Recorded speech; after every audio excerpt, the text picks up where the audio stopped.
Welcome nerds and news hunters. In this video we're going to dive into the story of Wolcen because this content is going to come out in 25 days and I think it's really important that you guys know a bit more about this. So stay tuned.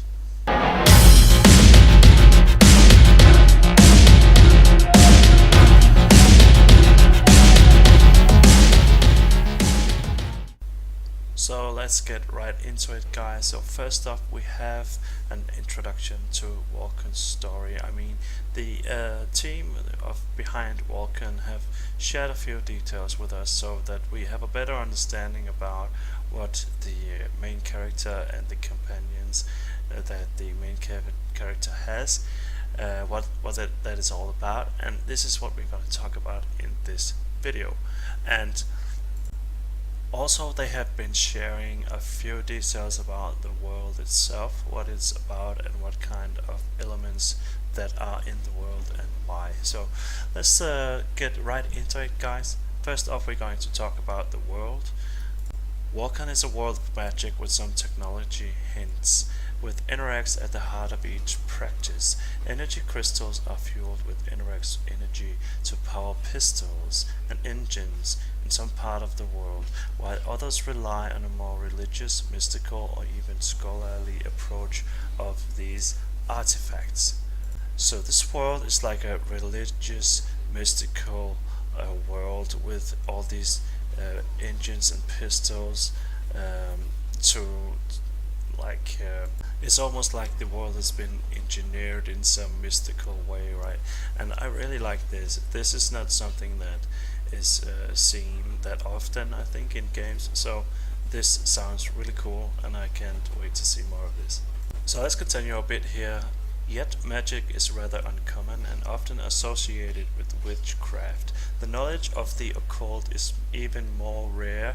People have heard of spooky stories, and yet the average person wouldn't know what a demon is, aside from a concept to scare children. This is due to the fact that supernatural evil forces almost always plot from the shadows, corrupting and enthralling mortals rather than using brute force. Only rare world crises trigger open roaming evil creatures like undead monstrosities or demons.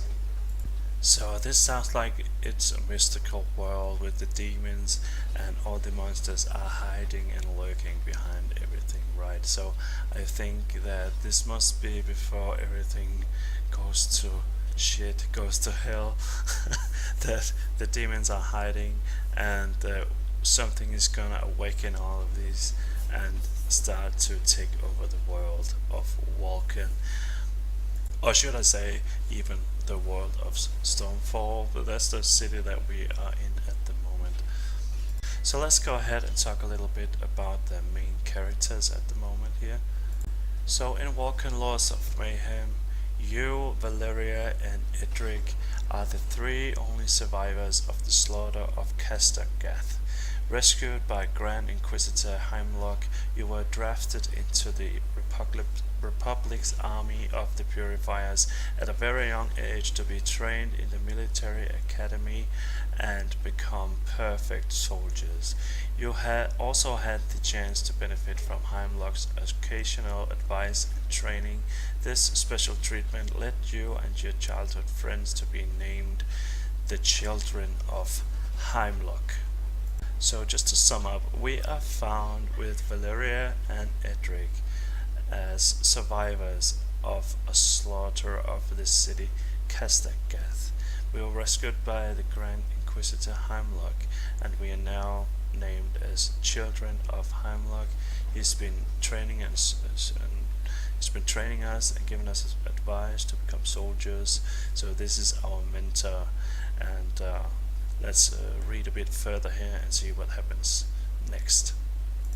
The United Republic of Mankind is a kingless, warmongering faction that aims to conquer mankind under a single banner to protect it from supernatural powers and witchcraft.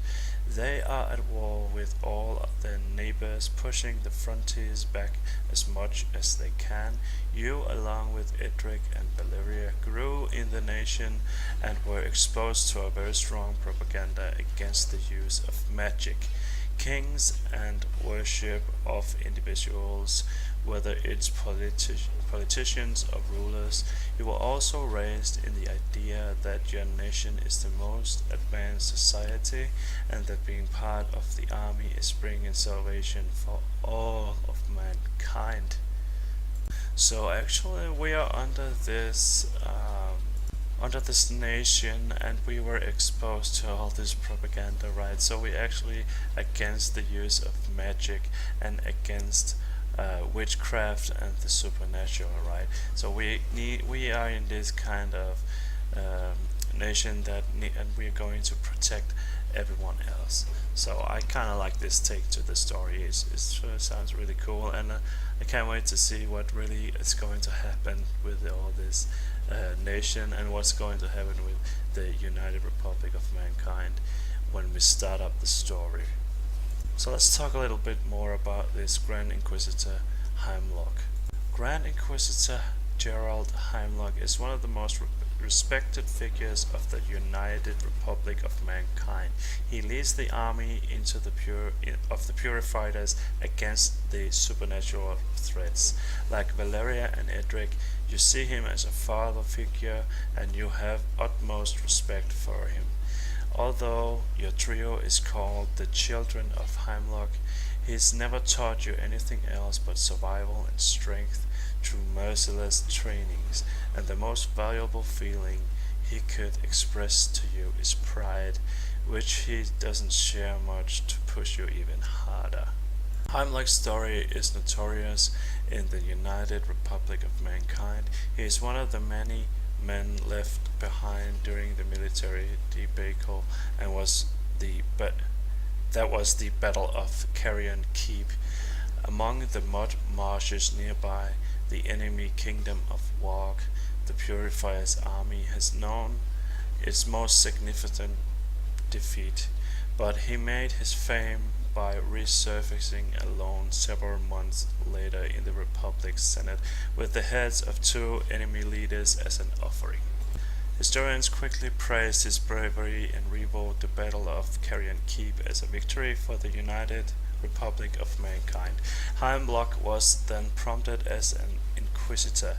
Even to this day, there's still no obvious explanation on how he managed that extraordinary feat. His ambition and the numerous military success following these events led Heimlock to be raised as Grand Inquisitor in record time. So our teacher Heimlock is one of the most respected figures, and he's done all this battle and he's been earning everybody's attention and respect, and he was promoted to an inquisitor, right? So how did he manage this? I wonder what's going to happen in the story. Did he even use magic? Did he use any of these things? Because you're able to do a lot of magic things in the game right now, so I wonder how the story is going to go around this, but we will find out once it comes out. Now let's talk about Valeria here. Valeria was groomed like you and Edric to become Justicar of the Republic, the highest rank a field soldier can achieve. She can be passionate, edgy, explosive, and she has an unorthodox thinking that tend to look rebellious, but she places family values above all. Although you are not technically siblings, she is loyal to you, Edric and Heimlock, and would do anything for you. Her foes, on the other hand, she treats with irrational fury and a pinch of insanity. You are very close to Val, and you've been through enough with her to understand that the Republican training and the horrors of war have altered her personality. Given her anger issues and a short temper, as well as really wild and rough side that clashes with an otherwise concealed gentle heart. So it really sounds like she's been through some rough times. I mean, yeah, but I guess when you see all this death and everything like when you're in war, you can do some crazy things. Now let's talk about Edric. You have a kind of sibling rivalry with Edric. Both of you tried to make Heimlock proud through the combat skills, and he always pushed you to give your best. Despite that, he's always been the strongest. You learned it the hard way during their numerous trainings. Edric is like a big brother to you and Val. He has always been the most serious and rigorous of all three. Sure, he can be narrow-minded, and his faithfulness to Heimlock's words and orders can sometimes be disconcerting. But he's always had your back, and you know you can rely on him no matter the odds. So I guess these two characters, we will be able to choose which one of them to be able to companion you, or maybe they are just working as two characters giving you some quests, and following with the story, and you might be able to have other companions than these, but we will see in the game when it comes. And I think it sounds really interesting. And now we have a little bit to talk about here with the Operation Dawnbane.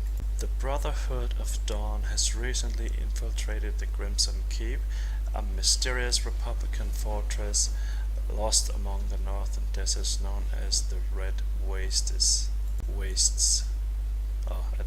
Sorry, I need to pronounce that correct. The Red Wastes.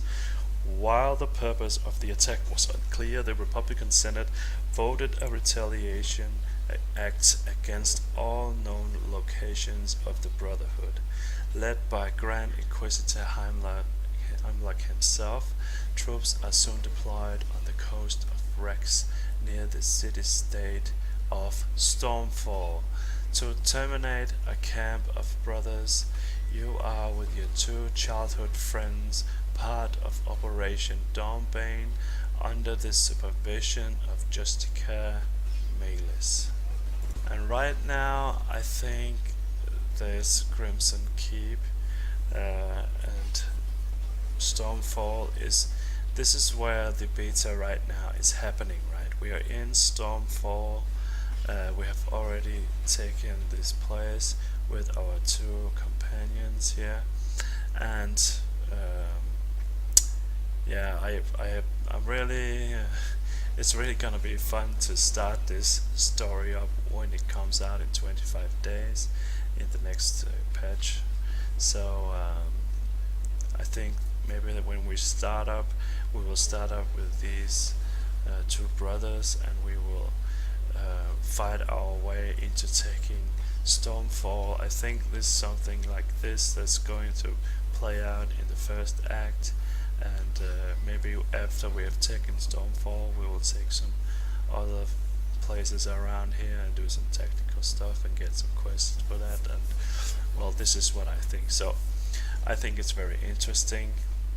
And right here on the end, I want to say, and so it begins. After growing in this anti-magic society, you're about to discover tremendous powers that could sign your death warrant. For you and those you consider family, nothing will ever be as it once was. So here you have it. I think that this story is really gonna twist around, and nothing is gonna be as it was. Nothing will ever be as it once was, right? So it's very interesting, and I do believe that we're going to see a quite fun story play out here in the first act, but it's going to be really cool to see it implemented into the beta, right? So that's all I had for you guys here. So please like and comment what you think below here of the story, and remember to subscribe and share this video with your friends and everybody interested in Wolcen. See you next time, guys.